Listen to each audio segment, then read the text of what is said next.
O sol de dezembro batia impiedoso sobre as ruas de terra batida de Vila Esperança, pequena cidade do interior de Minas Gerais, onde todos se conheciam desde o berço e onde os segredos tinham vida curta. Maria Fernanda Silva, de apenas 22 anos, caminhava pela rua principal com passos apressados, carregando sua filha Isabela, de 2 anos, no colo. O vestido azul claro, já desbotado pelas lavagens constantes, grudava em seu corpo devido ao calor intenso que marcava aquele final de ano. As casas simples, pintadas em cores que um dia foram vibrantes, mas agora pareciam desgastadas pelo tempo e pelo sol inclemente, formavam uma sequência de julgamentos silenciosos. Atrás de cada janela entreaberta, atrás de cada portão de ferro oxidado, Maria sentia os olhares que a seguiam como sombras persistentes. O burburinho das conversas cessava quando ela passava, apenas para recomeçar em sussurros venenosos assim que se afastava. "Lá vai a Maria Fernanda com a bastarda", murmurou Dona Conceição, uma senhora de cabelos grisalhos puxados para trás em um coque apertado, enquanto varria a calçada em frente à sua casa. Suas palavras foram ditas em um tom baixo, mas alto o suficiente para que Maria ouvisse e sentisse cada sílaba como uma punhalada no peito. "Que vergonha para a família", completou sua vizinha, Dona Aparecida, balançando a cabeça em desaprovação enquanto molhava as plantas na varanda. "Uma moça de família, criada na igreja, e vai fazer uma coisa dessas. O pai deve estar se revirando no túmulo." Maria apertou Isabela contra o peito, sentindo as lágrimas queimarem seus olhos. A menina, com seus cachos dourados e olhos grandes e curiosos, não compreendia o motivo pelo qual sua mãe sempre parecia triste quando saíam de casa. Isabela brincava com o colar simples que Maria usava, uma corrente fina com um pequeno pingente em formato de coração, presente de sua mãe antes de morrer. A caminhada até o mercadinho do seu Joaquim parecia interminável. Cada passo era um lembrete de sua condição, cada olhar uma confirmação de que não pertencia mais àquela comunidade que um dia a acolheu como filha. O ar estava pesado, não apenas pelo calor típico do verão mineiro, mas pela atmosfera sufocante de preconceito que a envolvia a cada saída de casa.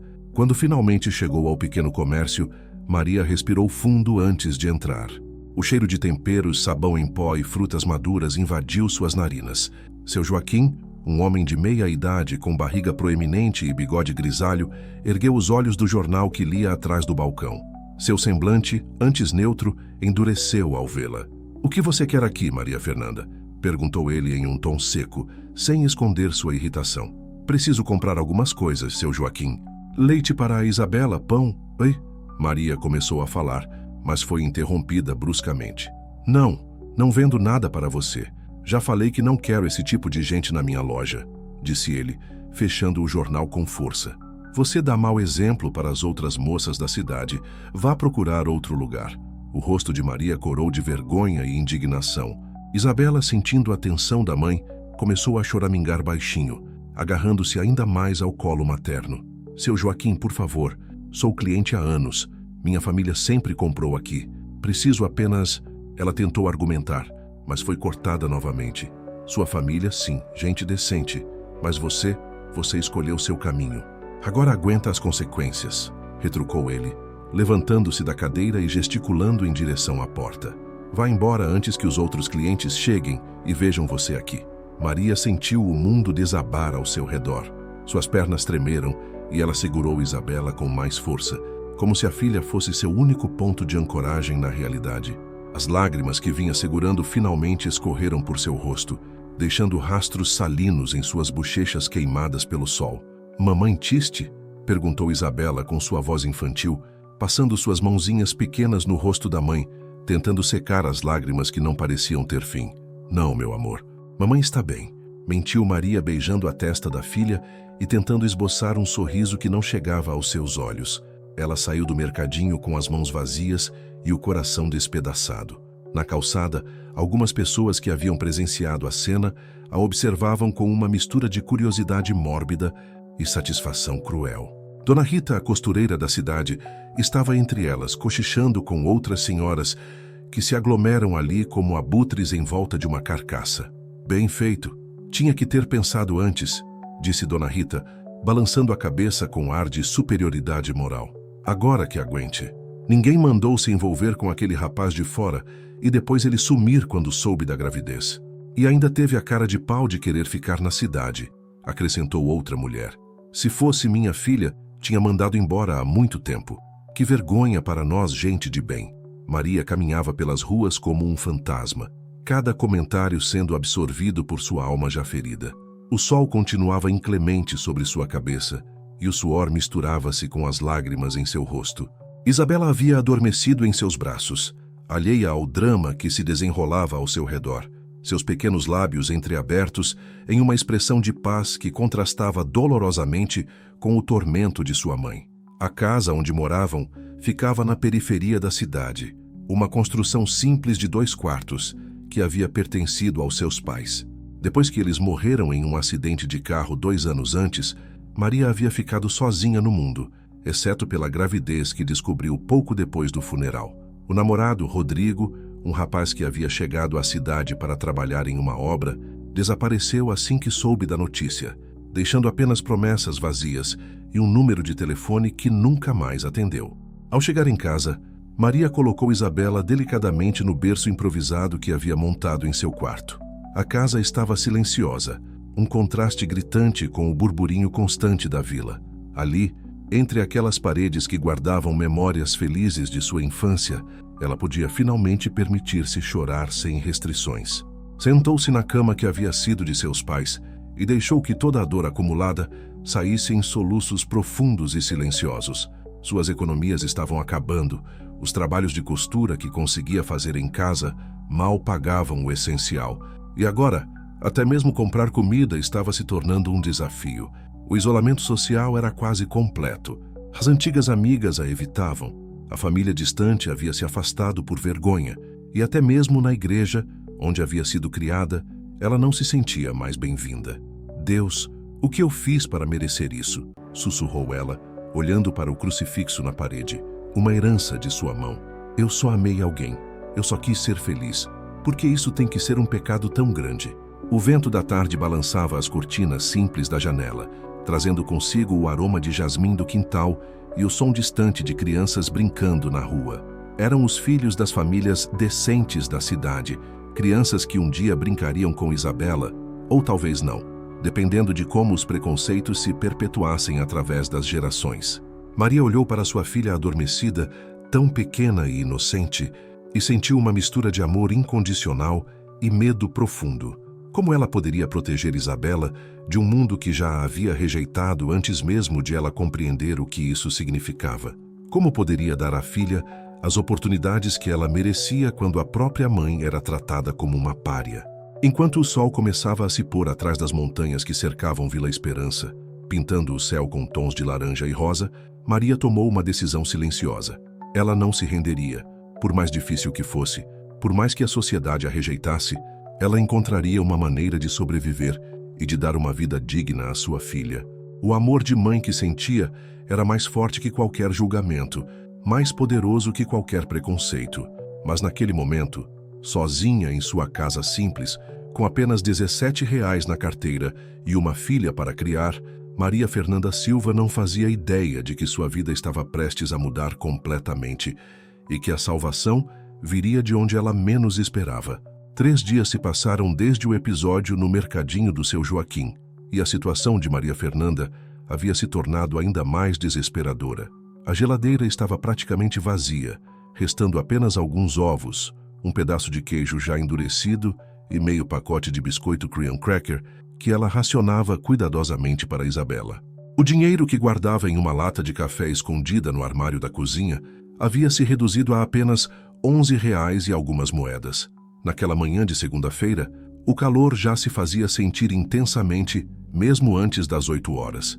Maria havia passado a madrugada acordada, costurando à mão algumas peças que uma senhora de cidade vizinha havia encomendado através de uma conhecida.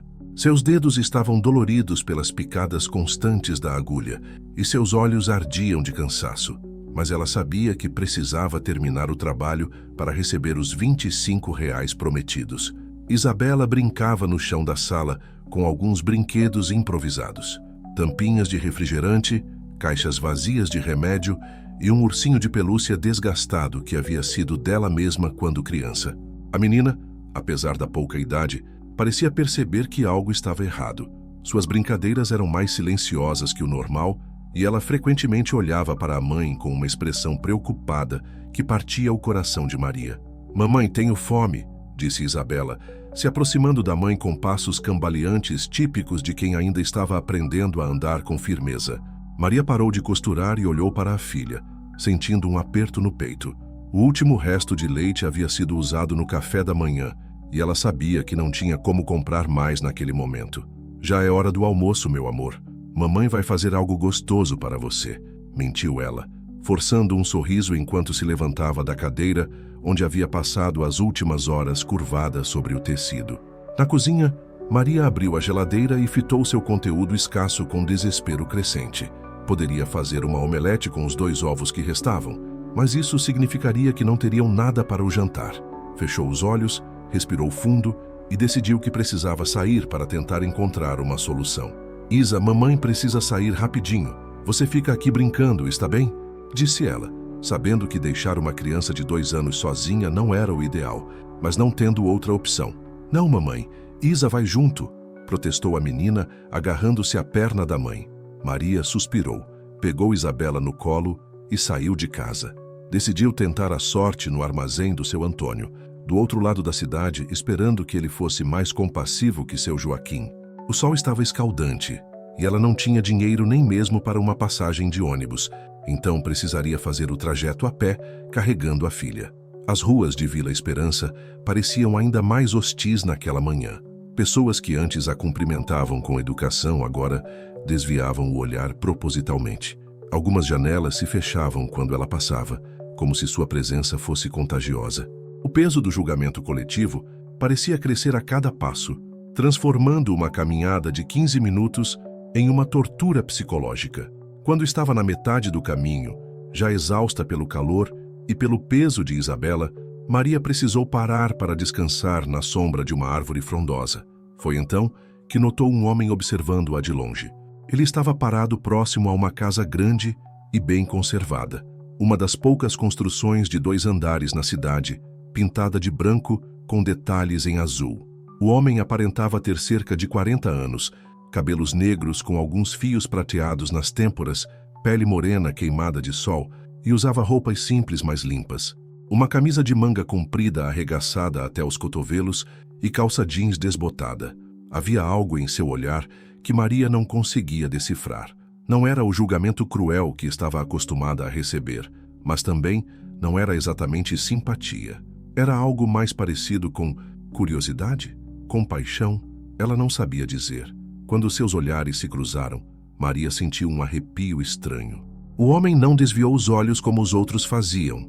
Em vez disso, continuou a observá-la com uma intensidade que a deixou desconfortável. Ela se levantou rapidamente, ajeitou Isabela no colo e continuou caminhando, sentindo o peso daquele olhar às suas costas. "Quem é aquele homem, mamãe?", perguntou Isabela, que também havia notado o estranho observador. "Não sei, meu amor. Não é ninguém que a gente conheça", respondeu Maria, acelerando o passo. Mais tarde ela descobriria que estava enganada. O homem era alguém que toda a cidade conhecia, mas sobre quem ninguém falava abertamente. Era Eduardo Santos, conhecido simplesmente como o viúvo da Casa Azul. Havia se mudado para Vila Esperança cerca de 5 anos antes, comprando aquela casa grande com dinheiro vivo, sem dar muitas explicações sobre sua origem ou seus planos. Eduardo vivia isolado, saindo apenas para fazer compras essenciais ou para trabalhar em seu quintal, onde cultivava um jardim que era a inveja secreta de muitas donas de casa da cidade. Ele não frequentava a igreja, não participava das festividades locais e não demonstrava interesse em fazer amizades. Quando alguém tentava puxar conversa, ele respondia com educação, mas de forma seca e desencorajadora. As teorias sobre ele abundavam na cidade. Alguns diziam que era um homem rico que havia perdido a família em uma tragédia e viera para o interior para esquecer o passado. Outros sussurravam que ele havia sido envolvido em negócios escusos na capital e estava se escondendo. Havia ainda quem acreditasse que ele era simplesmente um homem estranho, possivelmente perigoso, que deveria ser evitado. O que ninguém sabia era que Eduardo observava a vida da cidade de sua janela no segundo andar e que havia notado Maria Fernanda muito antes daquele dia. Ele havia visto os olhares de julgamento que ela recebia, havia presenciado algumas das humilhações públicas que ela sofria e algo dentro dele se identificava com aquela dor silenciosa. Eduardo também conhecia a rejeição, também sabia o que era ser julgado sem que as pessoas conhecessem sua verdadeira história. A diferença era que ele havia escolhido o isolamento como proteção, enquanto Maria não tinha essa opção. Ela precisava sair, trabalhar, tentar sobreviver em meio à hostilidade. Naquela tarde, depois de ter visto Maria descansar debaixo da árvore com a filha claramente cansada e com fome, Eduardo tomou uma decisão que mudaria ambas as suas vidas.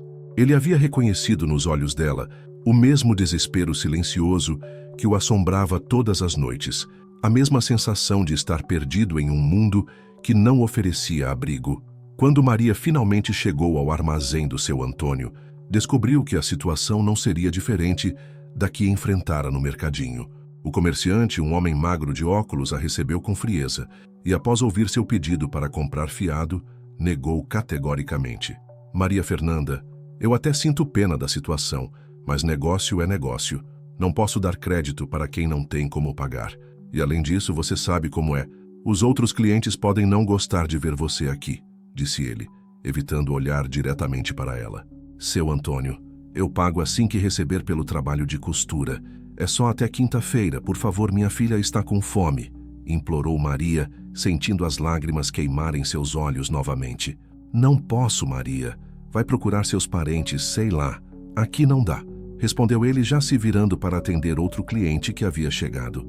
Maria saiu do armazém completamente derrotada. Isabela havia começado a chorar, reclamando de fome e cansaço, e ela não sabia mais o que fazer.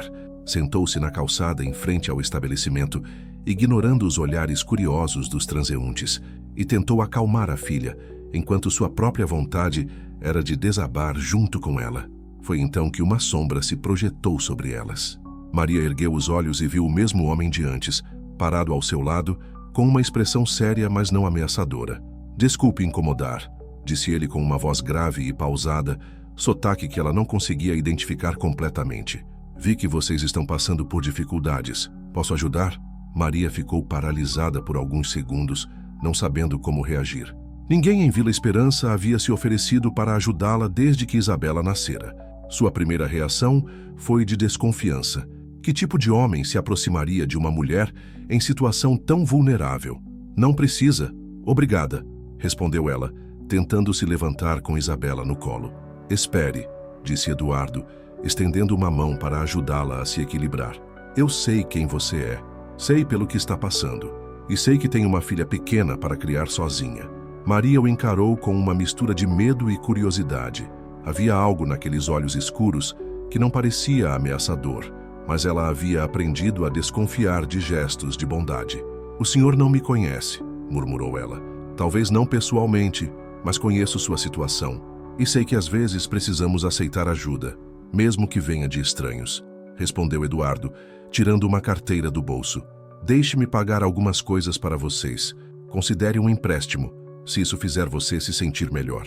Maria ficou em silêncio, olhando alternadamente para o homem e para sua filha, que havia parado de chorar e agora observava o estranho com curiosidade infantil.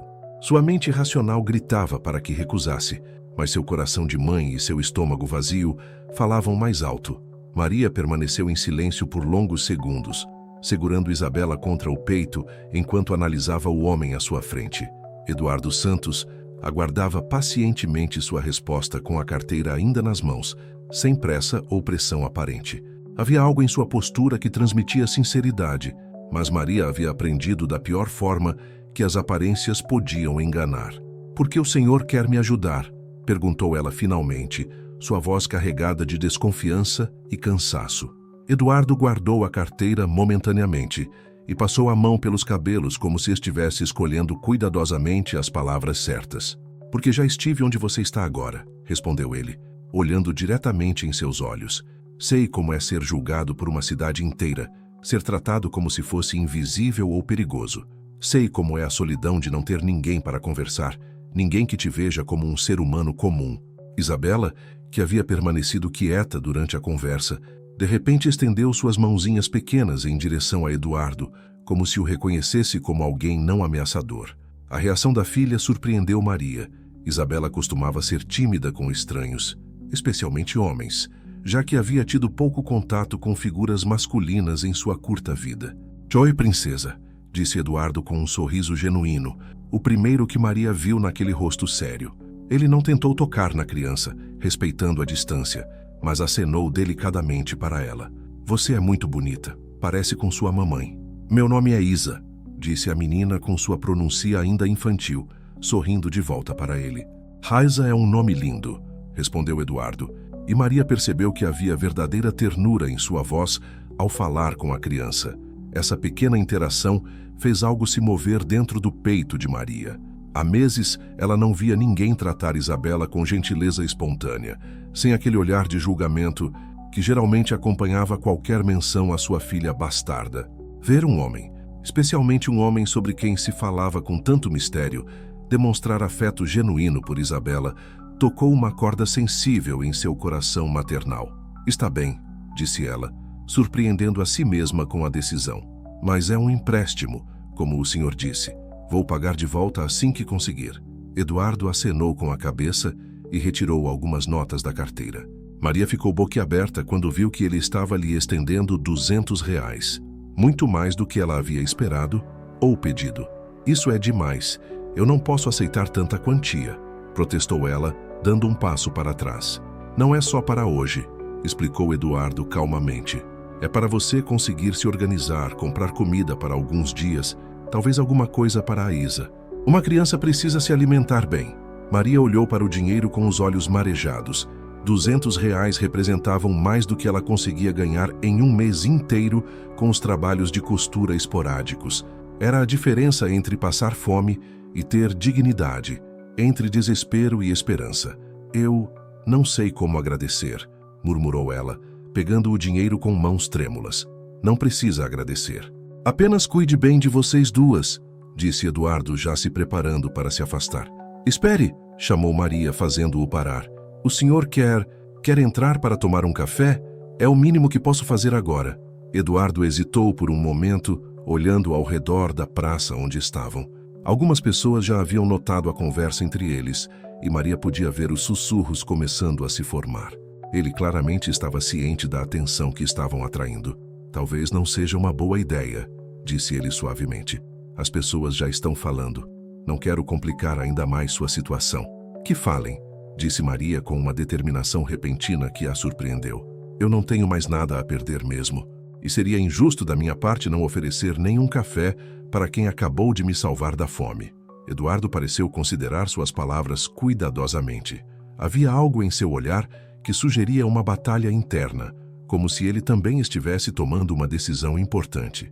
"Está bem", concordou ele finalmente. "Mas vamos com calma, não queremos dar mais munição para os fofoqueiros." O caminho de volta para casa foi diferente da ida. Maria se sentia mais leve, não apenas por ter dinheiro no bolso, mas por ter alguém caminhando ao seu lado. Eduardo mantinha uma distância respeitosa, carregando uma sacola com compras que ele havia insistido em fazer no armazém, o mesmo que havia negado crédito a Maria minutos antes. A reação do seu Antônio quando Eduardo entrou na loja havia sido reveladora. O comerciante, que momentos antes tratara Maria com frieza, tornou-se extremamente solícito com Eduardo, chamando-o de seu Eduardo e perguntando se precisava de alguma coisa especial.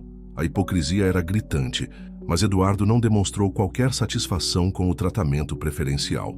"As pessoas são estranhas", comentou Eduardo enquanto caminhavam, observando como alguns vizinhos os espiavam discretamente das janelas. "Tratam mal quem precisa de ajuda e bajulam quem tem dinheiro." "O senhor fala como se não fizesse parte dessa cidade", observou Maria. "De certa forma não faço mesmo", respondeu ele, ajustando a sacola no ombro. "Assim como você, descobri que não é fácil pertencer a um lugar que não te aceita como você é." Quando chegaram à casa de Maria, ela se sentiu repentinamente constrangida com a simplicidade do lugar. A tinta das paredes estava descascada, o portãozinho de ferro rangia ao abrir, E o pequeno jardim da frente estava ressecado pela falta de cuidado. Ela simplesmente não tinha energia nem recursos para mantê-lo. Desculpe a bagunça, disse ela, abrindo a porta. Não estava esperando visitas. Está tudo bem, assegurou Eduardo entrando com cuidado. Uma casa é muito mais que sua aparência. É o que se vive dentro dela que importa. O interior da casa era simples, mas limpo. Maria havia conseguido manter a organização e a limpeza, mesmo com todas as dificuldades. Os móveis eram antigos e alguns estavam claramente desgastados, mas havia um aconchego especial no ambiente. Fotos da família nas paredes, algumas plantas que ela conseguia manter vivas e os desenhos infantis de Isabela colados na geladeira. Eduardo observou tudo com atenção respeitosa, como se estivesse sendo convidado para um palácio. Sua postura reverente fez Maria se sentir menos envergonhada de sua situação. Sente-se, por favor, disse ela, indicando o sofá da sala. Vou fazer o café. Enquanto Maria preparava o café na cozinha, Eduardo brincava discretamente com Isabela, que havia se aproximado dele com curiosidade. A menina mostrava seus brinquedos improvisados, as tampinhas coloridas, o ursinho velho, e Eduardo demonstrava interesse genuíno em cada um deles, como se fossem tesouros preciosos. Este ursinho é muito especial, disse ele, examinando o brinquedo desgastado. Parece que tem muitas histórias para contar. Era da mamãe quando pequenininha, explicou Isabela com orgulho. Agora é meu. Que sorte a sua. Os melhores brinquedos são aqueles que passam de mãe para filha. Maria ouvia a conversa da cozinha e sentia o coração se apertar. Há quanto tempo Isabela não tinha uma conversa normal com um adulto que não fosse ela? Há quanto tempo alguém demonstrava interesse genuíno pela criança, tratando-a como uma pessoa pequena e não como um problema ou vergonha? Quando voltou à sala com o café, encontrou Eduardo sentado no chão, ajudando Isabela a empilhar suas tampinhas coloridas.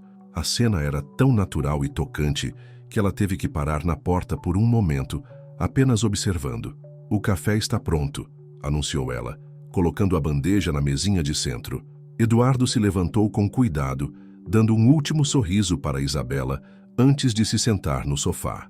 Maria serviu o café em xícaras simples de porcelana branca, algumas das poucas coisas de valor que havia herdado de sua mãe. Obrigado, disse ele, aceitando a xícara. Fazia tempo que não tomava um café em boa companhia. O senhor mora sozinho na Casa Azul? Perguntou Maria, curiosa sobre o homem que havia aparecido em sua vida como um anjo inesperado. Eduardo tomou um gole do café antes de responder, como se estivesse decidindo o quanto revelar sobre si mesmo. Moro sim, há 5 anos agora. Vim de São Paulo depois que perdi minha família. A dor em sua voz era palpável e Maria sentiu um aperto no peito. Ela conhecia aquele tom. Era o mesmo que usava quando alguém perguntava sobre o pai de Isabela. Lamento muito, disse ela suavemente.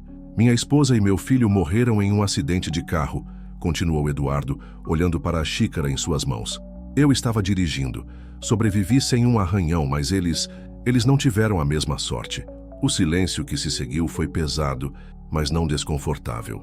Era o silêncio de 2 pessoas que conheciam a dor profunda e sabiam que às vezes as palavras eram inadequadas. Por isso o senhor veio para cá? Perguntou Maria delicadamente. Não conseguia mais viver na cidade, onde tudo me lembrava deles. Vendi tudo. Peguei o dinheiro e vim para o lugar mais distante que consegui encontrar. Pensei que seria mais fácil lidar com a dor longe de tudo que conhecia. E foi? Eduardo sorriu tristemente. Não exatamente. A dor nos acompanha para onde quer que vamos, mas pelo menos aqui eu posso sofrer em paz, sem ter que explicar para ninguém por que ainda não superei ou por que não segui em frente. Maria compreendeu perfeitamente. Ela também havia descoberto que certas dores eram incompreensíveis para quem nunca as viveu, e que a pressão social para superar as coisas muitas vezes era mais cruel que a própria dor. É por isso que as pessoas falam estranho do Senhor, observou ela. Elas não entendem quem escolhe ficar sozinho. E você, entende? Maria pensou na pergunta enquanto observava Isabela, que havia voltado a brincar no chão, agora organizando suas tampinhas em fileiras coloridas. Acho que entendo, sim. Às vezes é mais fácil estar sozinho do que explicar para o mundo inteiro por que nossa vida não se encaixa no que eles acham que deveria ser. Quando Eduardo finalmente se despediu naquela tarde, deixando Maria com o coração mais leve do que estava há meses. Ela não imaginava que sua vida estava prestes a se complicar ainda mais. A visita dele não havia passado despercebida pelos olhos vigilantes de Vila Esperança, e na manhã seguinte, as fofocas já circulavam pela cidade como fogo em palha seca. Maria acordou com Isabela ainda dormindo ao seu lado, e pela primeira vez em semanas, se permitiu sorrir ao abrir os olhos. Havia comida na geladeira, dinheiro guardado, e mais importante que tudo, havia sentido uma conexão humana genuína depois de tanto tempo isolada. Eduardo havia partido prometendo voltar para ver como elas estavam, e pela primeira vez, desde que Isabela nascera, Maria se sentia menos sozinha no mundo. Mas a sensação de alívio duraria pouco. Por volta das 9 da manhã, enquanto Maria preparava um café da manhã decente para Isabela, ovos mexidos, pão com manteiga e leite, ouviu batidas insistentes na porta. Através da cortina da janela, viu Dona Conceição, Dona Aparecida e outras 3 senhoras da vizinhança paradas em seu portão, todas com expressões sérias e determinadas. "Maria Fernanda, abre essa porta agora mesmo!" gritou Dona Conceição, sua voz carregada de indignação moral. Maria sentiu o estômago se contrair. Sabia exatamente o que aquilo significava. Com Isabela ainda no colo, foi até a porta e a abriu apenas alguns centímetros, mantendo a corrente de segurança. "O que vocês querem?" perguntou, tentando soar mais corajosa do que se sentia. "Queremos saber que tipo de negócio você está fazendo com o Eduardo Santos", disse Dona Aparecida, cruzando os braços sobre o peito volumoso. A cidade inteira viu ele saindo da sua casa ontem. "E não foi uma visita rápida, não. Isso não é da conta de vocês", respondeu Maria, tentando fechar a porta, mas Dona Conceição colocou o pé na fresta. "Claro que é da nossa conta. Você já é uma vergonha para essa cidade e agora vai se meter com um homem estranho. E na frente da criança ainda", vociferou a senhora, apontando um dedo acusador em direção a Isabela. "Ele só me ajudou com algumas compras", mentiu Maria parcialmente, sabendo que a verdade completa só pioraria a situação. "Ajudou como? Com que dinheiro? Todo mundo sabe que aquele homem tem dinheiro, mas ninguém sabe de onde vem. E você, uma mulher sozinha se metendo com ele, que exemplo está dando para sua filha?" continuou Dona Conceição, sua voz subindo de tom. Dona Regina, uma senhora magra de óculos grossos, se adiantou no grupo. "Maria, a gente não quer ser má com você, mas precisa entender. Esse homem não é confiável. Ninguém sabe de onde ele veio, por que tem tanto dinheiro, por que vive sozinho, e agora de repente ele se interessa por você? Isso não cheira bem. Vocês não conhecem ele. Estão falando de preconceito puro", defendeu Maria, surpreendendo a si mesma com a firmeza na voz. "Preconceito? Maria, pelo amor de Deus. O homem apareceu do nada na cidade, comprou aquela casa grande com dinheiro vivo, não fala com ninguém, não frequenta a igreja, não tem amigos. E você acha que ele é um bom partido?" rebateu Dona Aparecida. "Ele perdeu a família num acidente", disse Maria, imediatamente se arrependendo de ter revelado a informação pessoal que Eduardo havia compartilhado com ela. As senhoras trocaram olhares significativos. "Ah, ele te contou uma historinha triste, foi?" disse Dona Conceição com um sorriso maldoso. "Maria, você é muito ingênua. Homens como esse sempre têm uma história para contar." "Como você sabe se é verdade? E mesmo que seja verdade", acrescentou Dona Regina, "isso não muda o fato de que vocês dois juntos vão causar um escândalo ainda maior nessa cidade. Você já é mal vista por causa da criança. Agora quer ser conhecida como a amante do homem misterioso também?" Isabela, que havia ficado quieta no colo da mãe, começou a choramingar, assustada com as vozes altas e a tensão no ar. Maria a apertou contra o peito, sentindo a raiva crescer dentro dela. "Vocês já terminaram? Porque minha filha está ficando assustada com essa gritaria", disse ela, tentando manter a calma. "Terminamos quando você prometer que não vai mais se meter com esse homem", exigiu Dona Conceição. "Senão vamos ter que tomar outras medidas." "Que medidas?" perguntou Maria, sentindo um arrepio de medo. "Vamos conversar com o padre Sebastião, com o prefeito, com quem for preciso. Uma mulher na sua situação não pode ficar dando mais escândalo ainda", ameaçou Dona Aparecida. Maria sentiu o mundo girar ao seu redor. O padre Sebastião tinha influência sobre toda a cidade, e se ele se posicionasse oficialmente contra ela, sua situação se tornaria impossível. E o prefeito, ele poderia tornar sua vida muito difícil de várias formas. Vocês não têm o direito de fazer isso, murmurou ela, mas sua voz saiu fraca e sem convicção. Temos sim. Temos o direito de proteger nossa comunidade de gente que insiste em dar mau exemplo, retrucou Dona Conceição. Você decide, ou para com essa loucura agora, ou as consequências vão ser muito piores.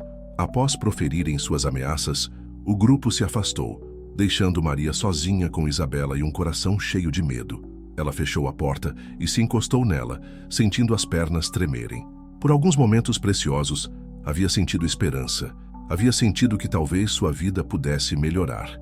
Agora, essa pequena chama de esperança estava sendo sufocada novamente pela crueldade coletiva. O dia passou lentamente, com Maria evitando sair de casa. Ela sabia que as fofocas estariam circulando por toda a cidade, crescendo e se distorcendo a cada nova versão. Provavelmente já estariam dizendo que ela e Eduardo eram amantes, que ela estava se prostituindo, que era uma mulher perdida que seduzia homens ricos para se sustentar. No final da tarde, quando estava dando banho em Isabela, ouviu uma batida suave na porta. Seu coração disparou. Seria Eduardo? Ou seriam as senhoras de volta com mais ameaças? Envolveu Isabela na toalha e foi até a porta com cuidado. Através da cortina, viu Eduardo parado no portão, sozinho, com uma expressão preocupada no rosto. Maria abriu a porta hesitante. Oi, disse ele suavemente. Posso entrar? Preciso conversar com você. Ela olhou rapidamente para os lados, verificando se alguém estava observando, e o fez entrar rapidamente. Você soube das fofocas, disse ela, não como pergunta, mas como constatação. Soube, confirmou Eduardo, tirando o boné que usava. O dono da padaria não perdeu tempo em me informar sobre as conversas da cidade quando fui comprar pão hoje de manhã. Maria se sentiu mortificada. Eduardo, eu sinto muito. Eu deveria ter imaginado que isso ia acontecer. Você não tem que se desculpar por nada, disse ele firmemente. As pessoas desta cidade que deveriam ter vergonha na cara. Isabela, ainda envolvida na toalha, se aproximou de Eduardo com um sorriso tímido. Ele se agachou para ficar na altura dela. Oi, princesa, como você está? Isa tomou banho, anunciou a menina orgulhosa, mostrando os cabelos molhados. Que cheiro bom, disse Eduardo, sorrindo genuinamente. Você está linda. Maria observou a interação com o coração apertado. Eduardo era tão natural com Isabela, tão carinhoso. Como as pessoas podiam ver algo de errado nisso? Eduardo, talvez seja melhor você não vir mais aqui, disse ela, as palavras saindo como punhais de sua própria boca. As mulheres da cidade vieram me ameaçar hoje de manhã. Disseram que vão falar com o padre e com o prefeito se eu continuar. Se continuarmos. Se continuarmos o quê? Sendo amigos? Conversando como seres humanos normais? Perguntou Eduardo, levantando-se com uma expressão de raiva contida. Elas não veem assim. Para elas, somos duas pessoas problemáticas que juntas só podem estar tramando algo de errado. Eduardo passou a mão pelos cabelos, visivelmente frustrado. Maria, eu não quero complicar sua vida. Já é difícil o suficiente para você. Mas também não acho justo que duas pessoas solitárias não possam encontrar um pouco de companhia uma na outra, só porque a cidade decidiu que somos indesejáveis. Eu sei, mas... Maria começou a dizer, mas foi interrompida por outra batida na porta, desta vez mais enérgica. Os dois se entreolharam com apreensão. Eduardo se dirigiu para a janela e espiou através da cortina. É o padre, disse ele em voz baixa. Maria sentiu o sangue gelar nas veias. Padre Sebastião estava ali e Eduardo estava dentro de sua casa. Não poderia haver situação pior. Esconda-se no quarto, sussurrou ela, mas Eduardo balançou a cabeça. Não, já me escondi da vida tempo suficiente. Se ele quer conversar, que converse com nós dois. Eduardo, você não entende. Se o padre me condena publicamente, eu não vou conseguir sobreviver nesta cidade. E você acha que se escondendo vai ficar melhor? Maria, chegou a hora de enfrentarmos isso juntos. Eu não vou deixar você sozinha agora. A batida na porta se repetiu, mais insistente desta vez. Maria Fernanda, abra a porta. É o padre Sebastião. Preciso conversar com você urgentemente. Maria olhou para Eduardo, que assentiu encorajadoramente. Com as mãos tremendo, ela foi até a porta e a abriu. Padre Sebastião era um homem de cerca de 50 anos, magro e alto, com cabelos grisalhos e olhos azuis penetrantes. Sua expressão estava séria, quase severa, e quando viu Eduardo na sala, sua sobrancelha se arqueou significativamente. "Boa tarde, padre", disse Maria, tentando manter a voz firme. "Maria Fernanda", cumprimentou ele, entrando sem ser convidado. Seus olhos se fixaram em Eduardo. "Senhor Santos." "Padre", respondeu Eduardo educadamente, sem demonstrar intimidação.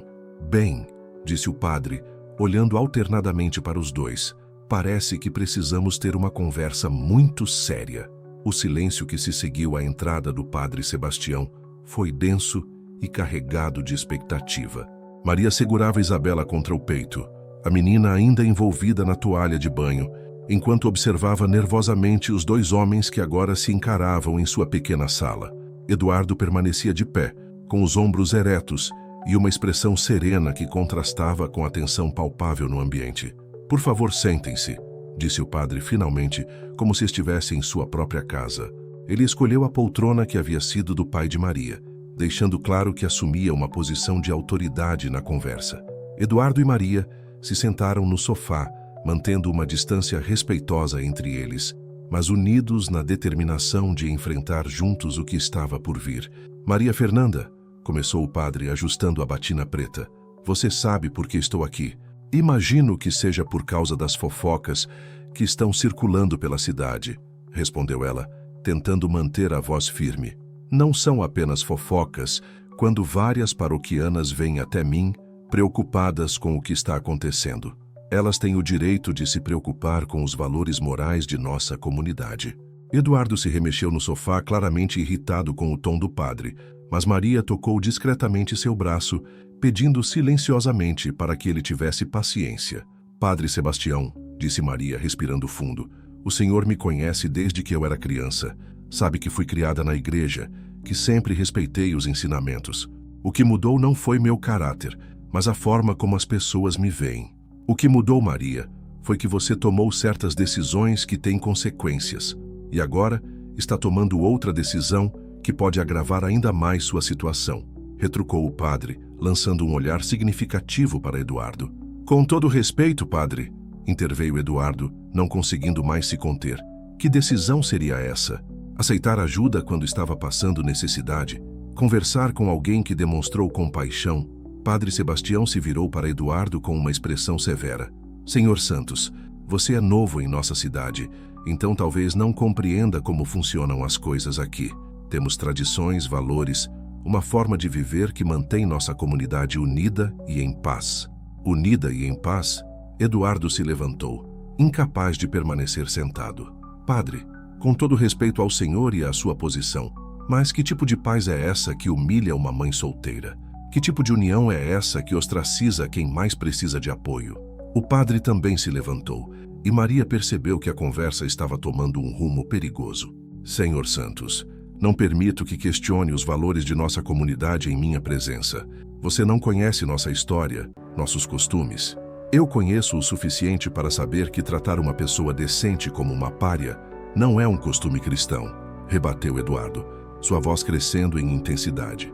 "Eduardo, por favor", murmurou Maria, temendo as consequências de um confronto direto com o padre. Padre Sebastião respirou fundo, claramente tentando se controlar. "Senhor Santos, vou ser direto com você.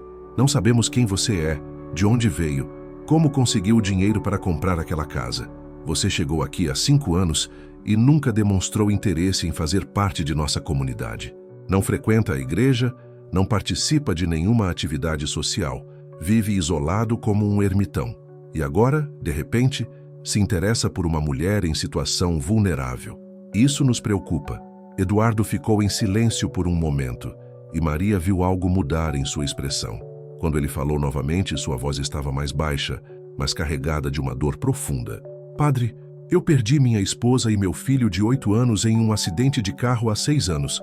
Eu estava dirigindo quando um caminhão desgovernado bateu no nosso carro. Eles morreram na hora, e eu saí sem um arranhão. Vendi tudo que tínhamos em São Paulo e vim para cá porque não conseguia mais viver cercado de memórias que me destruíam por dentro." O padre pareceu ser atingido pela revelação, sua expressão se suavizando ligeiramente. "Não frequento a igreja porque perdi a fé no dia em que enterrei meu filho", continuou Eduardo. Não participo de atividades sociais porque cada criança que vejo me lembra do Gabriel. Cada família feliz me mostra o que eu perdi. Vim para cá para morrer em paz, para esperar que o tempo fizesse a dor diminuir. Maria sentiu lágrimas queimar em seus olhos. Mesmo conhecendo a história de Eduardo, ouvi-la contada com tanto sofrimento tocou profundamente seu coração. E então, prosseguiu Eduardo, eu vi uma mulher sendo humilhada na rua, carregando uma criança pequena, passando pela mesma rejeição que eu sentia todos os dias. Vi nela alguém que entendia a dor da solidão, do julgamento, da perda. E pela primeira vez em anos, senti que talvez pudesse ajudar alguém em vez de apenas existir. Padre Sebastião havia se sentado novamente, e sua expressão agora mostrava uma mistura de surpresa e reflexão. Senhor Eduardo, lamento profundamente por sua perda, disse ele, sua voz perdendo o tom autoritário anterior. Mas o senhor precisa entender que, do ponto de vista da comunidade, essa aproximação com Maria Fernanda pode ser mal interpretada. E qual é a interpretação correta, padre? Perguntou Maria, encontrando coragem para se manifestar. Que duas pessoas solitárias não podem se apoiar mutuamente? Que quem sofre tem que sofrer sozinho para não incomodar os outros? Maria, não é isso que estou dizendo. Então, o que está dizendo, padre? Interrompeu Eduardo. Porque até agora só ouvi preocupação com o que os outros vão pensar, mas nenhuma preocupação com o bem-estar de Maria e Isabela. Isabela, que havia permanecido quieta durante toda a conversa, de repente se mexeu nos braços de Maria e olhou diretamente para o padre. Tio Eduardo é bonzinho, disse ela com sua voz infantil clara. Ele gosta da Isa. A simplicidade e inocência da afirmação da criança criou um momento de silêncio profundo na sala. Maria viu uma sombra de emoção passar pelo rosto do padre, como se as palavras de Isabela tivessem tocado algo em seu coração. Padre, disse Maria suavemente, Eduardo trouxe algo que eu não tinha há muito tempo, esperança. Não porque ele tem dinheiro ou porque pode resolver meus problemas, mas porque pela primeira vez desde que Isabela nasceu, alguém nos tratou como pessoas dignas de respeito e carinho. Padre Sebastião permaneceu em silêncio por longos minutos, claramente lutando com seus próprios pensamentos. Quando finalmente falou, sua voz estava mais suave. Maria, Eduardo, Eu preciso admitir que talvez tenha vindo aqui com ideias preconcebidas. A pressão da comunidade, as reclamações constantes, às vezes a gente se deixa levar pelo que é mais fácil do que pelo que é certo. Eduardo se sentou novamente, sua postura menos defensiva. Padre, não estamos fazendo nada de errado. Somos dois adultos que encontraram um pouco de consolo na companhia um do outro. Maria é uma mulher íntegra, trabalhadora, uma mãe dedicada que merece muito mais respeito do que tem recebido. E quanto às suas intenções, senhor Eduardo? Perguntou o padre diretamente. Eduardo olhou para Maria antes de responder, e ela viu algo novo em seus olhos, uma ternura que não havia notado antes. Minhas intenções são as melhores possíveis, padre. Maria e Isabela se tornaram importantes para mim. Não sei ainda o que isso significa exatamente, mas sei que quero protegê-las, ajudá-las, estar presente em suas vidas da forma que elas permitirem. Maria, perguntou o padre, voltando-se para ela. E você? Quais são seus sentimentos em relação ao senhor Eduardo? Maria sentiu o rosto esquentar, mas decidiu ser honesta. Eduardo me devolveu algo que eu achei que havia perdido para sempre. A sensação de que sou um ser humano digno de consideração. Ele vê em mim uma pessoa, não um problema ou uma vergonha, e vê em Isabela uma criança adorável, não uma bastarda. Isso vale mais para mim do que qualquer quantidade de dinheiro. O padre suspirou profundamente, passando as mãos pelos cabelos grisalhos. Eu preciso pensar sobre tudo isso. Preciso orar, refletir e preciso também conversar com algumas pessoas da comunidade. Padre, disse Eduardo, se o senhor for falar com as pessoas, gostaria de pedir apenas que considere nosso lado da história também. Que lembre a elas que Cristo conviveu com os rejeitados, que ele ofereceu compaixão aos que mais precisavam. Você não frequenta a igreja, mas conhece bem os ensinamentos, observou o padre com um pequeno sorriso. Conhecer e conseguir seguir são coisas diferentes quando se está com o coração despedaçado, respondeu Eduardo honestamente. Padre Sebastião se levantou alisando a batina. Vou pensar em tudo que conversamos aqui hoje. E vou pedir a Deus que me oriente sobre qual é a melhor forma de lidar com esta situação. Ele se dirigiu à porta, mas parou antes de sair. Maria, Eduardo, independentemente das decisões que eu tome, quero que saibam que admiro a coragem de vocês. Não é fácil enfrentar uma cidade inteira. Obrigada, padre, disse Maria. E, senhor Eduardo, acrescentou o padre, se algum dia sentir vontade de voltar à igreja, as portas estão sempre abertas. Às vezes, Deus fala conosco através da dor, não apesar dela. Depois que o padre saiu, Eduardo e Maria ficaram em silêncio por alguns momentos, processando tudo o que havia acontecido. Você foi incrível, disse Eduardo finalmente. A forma como defendeu nosso direito de sermos amigos, como explicou seus sentimentos, eu me senti orgulhoso de estar ao seu lado. Você também foi corajoso. Não era obrigatório contar sua história para ele. Era sim, respondeu Eduardo, olhando para Isabela, que havia adormecido nos braços de Maria. Se vamos enfrentar isso juntos, tem que ser com a verdade, sem segredos, sem mentiras. Maria olhou para Eduardo e sentiu algo se mexer em seu peito, uma sensação que não experimentava há muito tempo. Era mais que gratidão, mais que amizade. Era o início de algo que ela ainda não tinha coragem de nomear, mas que a enchia de uma esperança cautelosa. Lá fora, as primeiras estrelas começavam a aparecer no céu de Vila Esperança, e pela primeira vez em meses, Maria adormeceu naquela noite, sentindo que não estava completamente sozinha no mundo.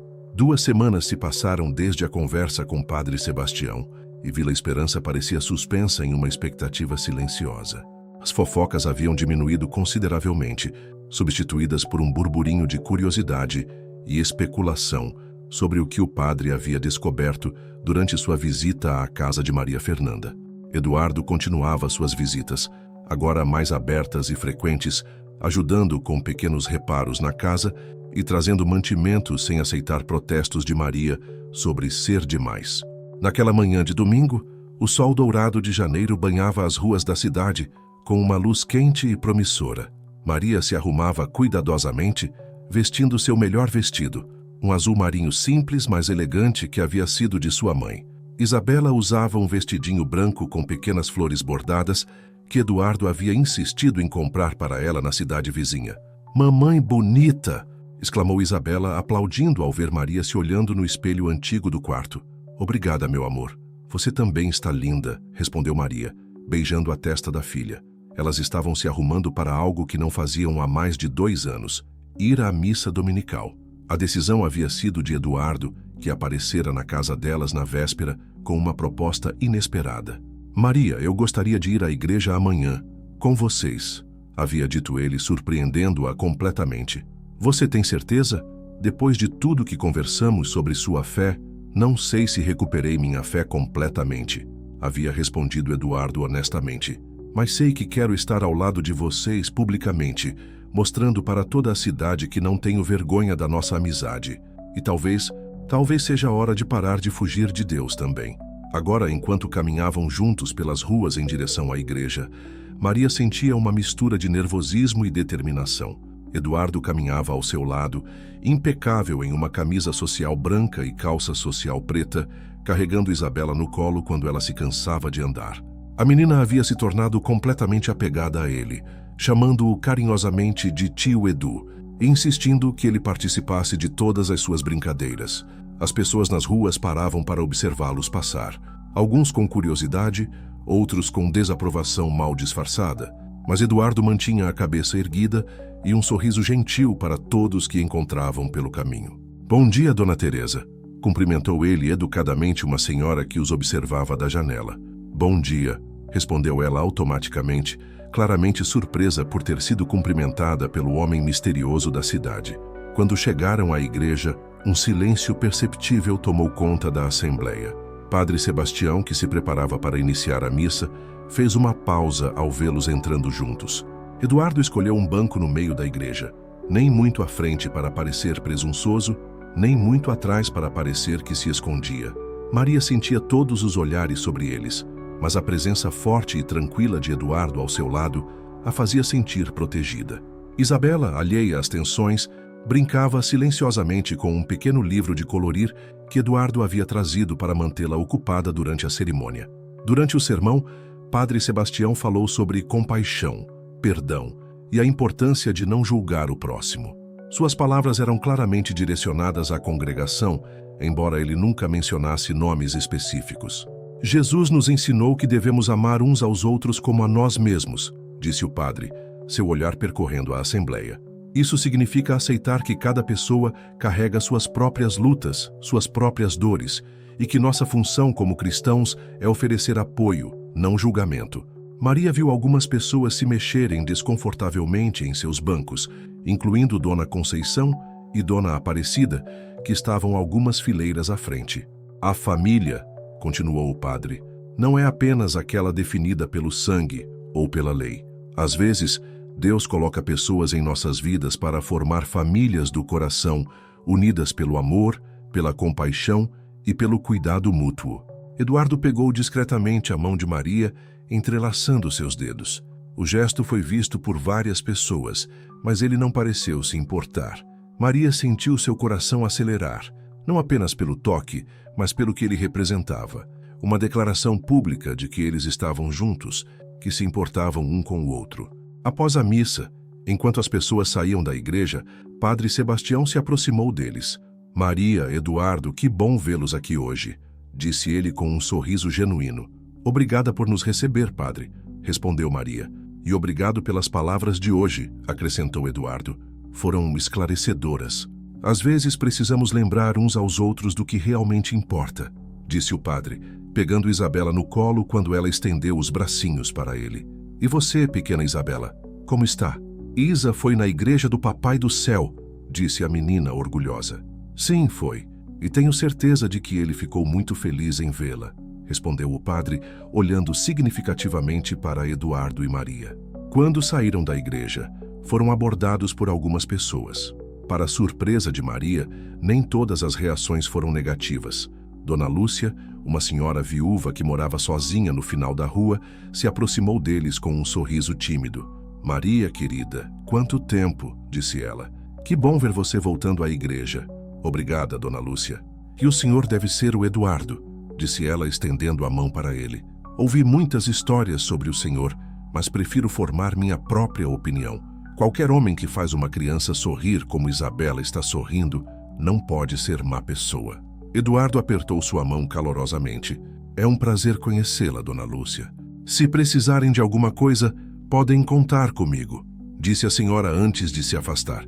Outras pessoas, como seu Antônio do armazém, também se aproximaram com curiosidade renovada, como se a presença deles na igreja tivesse mudado alguma equação social complexa. No caminho de volta para casa, Eduardo, Maria e Isabela pararam na praça central da cidade. Era um domingo ensolarado, e algumas famílias faziam piqueniques na grama. Eduardo comprou sorvete para Isabela e sentaram-se em um banco sob uma árvore frondosa. Obrigada, disse Maria suavemente. Por quê? Por me fazer sentir que posso voltar a participar da vida da cidade, por me devolver a dignidade. Eduardo se virou para ela, seu rosto sério e carinhoso. Maria, você nunca perdeu sua dignidade. As pessoas é que perderam a capacidade de enxergá-la, mas isso está mudando. Isabela corria atrás de algumas borboletas que voavam entre as flores da praça, sua risada cristalina ecoando pelo ar. Eduardo a observava com um sorriso que era uma mistura de alegria e melancolia. Você pensa no Gabriel quando olha para ela? Perguntou Maria suavemente. Sempre, admitiu Eduardo. Mas não é uma dor destrutiva como era antes. É uma dor que me conecta com o amor que senti, que me lembra que sou capaz de amar novamente. E você é capaz de amar novamente? Eduardo se virou para Maria, seus olhos escuros brilhando com uma intensidade que fez o coração dela disparar. Já estou amando novamente, Maria. Amo vocês duas mais do que achei que seria possível depois de tudo que perdi. Maria sentiu lágrimas de felicidade queimar em seus olhos. Eduardo, eu sei que ainda é cedo, que temos muito a construir juntos, mas sei que quero tentar. Quero ser uma família com vocês, se você quiser. Quero ser pai para Isabela, companheiro para você, protetor e apoio para ambas. E eu quero isso também, respondeu Maria, sua voz embargada de emoção, mais do que qualquer coisa. Eduardo se inclinou e beijou sua testa delicadamente, um gesto cheio de promessas e ternura. Tio Edu, mamãe, olha! gritou Isabela, correndo em direção a eles com uma flor amarela nas mãos. Achei uma flor bonita. Que linda, princesa, disse Eduardo, pegando-a no colo. Quase tão linda quanto você e sua mamãe. Naquele momento, sentados na praça central de Vila Esperança, com o sol brilhando sobre eles e Isabela rindo entre seus braços, Maria sentiu que sua vida havia finalmente encontrado seu rumo. Não seria fácil. Ainda havia preconceitos a vencer, desafios a enfrentar, uma comunidade inteira para conquistar lentamente, mas eles não estavam mais sozinhos. Eduardo havia chegado à sua vida como um homem quebrado, buscando isolamento e paz para sua dor. Maria havia vivido como uma mulher rejeitada, lutando sozinha contra o julgamento do mundo. Mas juntos, eles haviam descoberto algo que nenhum dos dois esperava encontrar: a possibilidade de recomeçar, de construir uma família baseada no amor verdadeiro, no respeito mútuo e na aceitação incondicional. Meses depois, quando Eduardo oficialmente pediu Maria em casamento durante um pôr do sol, na mesma praça onde haviam se declarado, a cidade inteira estava presente. Não porque haviam se tornado menos curiosos, mas porque haviam aprendido a ver naquela união algo bonito. A prova de que o amor verdadeiro poderia florescer nos lugares mais inesperados, entre as pessoas mais improváveis. Padre Sebastião os casou em uma cerimônia simples mas emocionante, com Isabela como daminha de honra, espalhando pétalas de flores pelo caminho. E quando eles se beijaram como marido e mulher, selando não apenas sua união, mas também a aceitação de uma comunidade que havia aprendido a ver além das aparências, até Dona Conceição foi vista secando uma lágrima emocionada.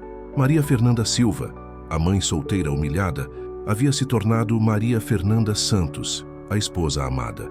Eduardo Santos, o viúvo misterioso e isolado, havia se tornado o pai dedicado e o marido protetor. E Isabela, a criança bastarda, havia se tornado simplesmente Isabela, uma menina feliz, amada e aceita por uma família que havia escolhido se formar através do amor, não das convenções sociais. Em Vila Esperança, eles aprenderam que às vezes as maiores bênçãos vêm disfarçadas de desafios e que o amor verdadeiro tem o poder de transformar não apenas duas vidas isoladas, mas toda uma comunidade que estava pronta para reaprender o significado de compaixão, aceitação e família.